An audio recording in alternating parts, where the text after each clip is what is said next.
Hey everybody, good Saturday morning, top of the morning everybody. It's kind of wet out here. It's heavy mist in the air. I'm sitting outside in my little deck in my garden. And but anyhow, I wanted to sit outside and do this video this morning.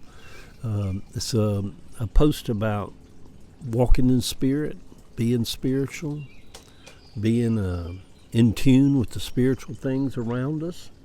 And so I wanted the ambiance of the water, the birds.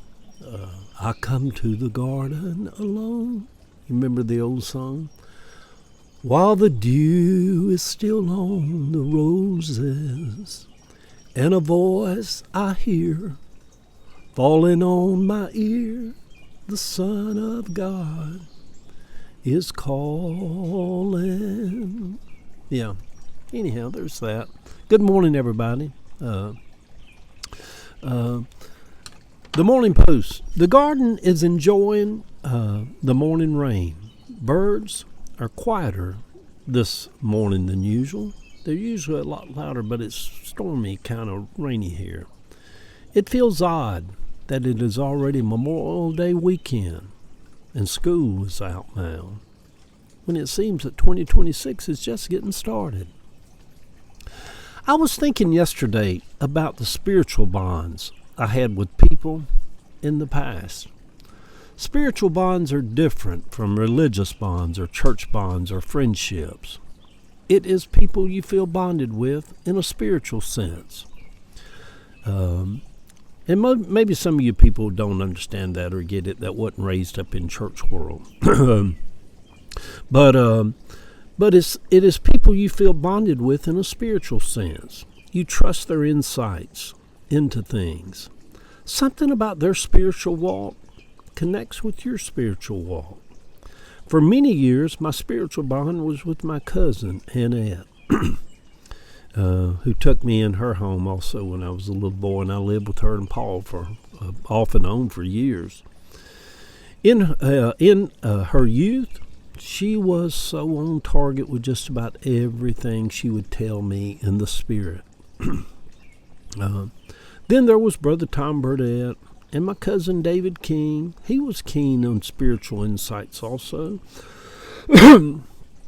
And we learned just to trust people, and we had my cousin Annette would say, I have confidence in that lady. You know, you would just kind of connect and have confidence in people in the spiritual sense, because a lot of people, we know there's a lot of foolishness involved in a lot of that.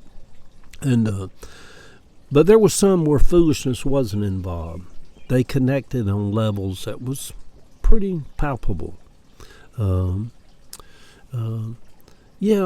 and then there was also Mary Mann, who lived on Short Street in Cabbagetown, a little short lady, married to Clarence Mann, a highly worrisome lady who seemed to be depressed and dealt with depression extremely over her life. But she could prophesy or whisper things in your ear that were not of man. What do we say about the spiritual world? Is there something to it all? Or is it a bunch of nothingness? A bunch of made-upness? I say, after 70 years of living and went down many roads in my life, I say and I believe there is something to it. But to each his own. Before my Aunt Mary went to the hospital and died a few weeks later, she had cancer, colon rectal cancer, died at 49. But before she ever went and got it checked, she called my Aunt Lottie Mae one afternoon, and her sister, and asked her and said, Lottie, I need you to be honest with me. She said, I don't feel well. Something's not right, and I'm going to the doctor to get it checked out. Mary had confidence in Lottie in a spiritual sense, not just a sister sense. She asked Lottie, is this sickness unto death? Am I about to die? Lottie told her sister, it is a sickness unto death. The Lord said you are to set your house in order. because you're coming home. Mary believed her. There was no wailing, no crying, no begging God for more time like Hezekiah. Mary died a few weeks later. I was raised up around deeply profound, spiritually minded people. Where does all of this fit into my life now? It's rare that I have a deeply spiritual encounter like those anymore. And yet, every day, I walk in the Spirit.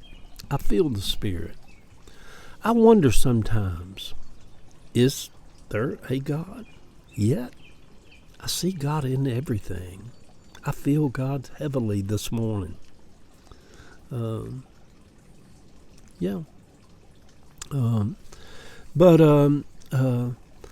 last spiritual moment that I had, like in the old days, happened to me a few years ago when Sammy's mama, Betty, I lived with Betty when I was a little boy for a while too. Our Betty lived with us, Annette and Paul. Betty and Bill, Sammy's mom and daddy, I guess they was having hard times. They moved in with Annette and Paul. We all lived in a little house together.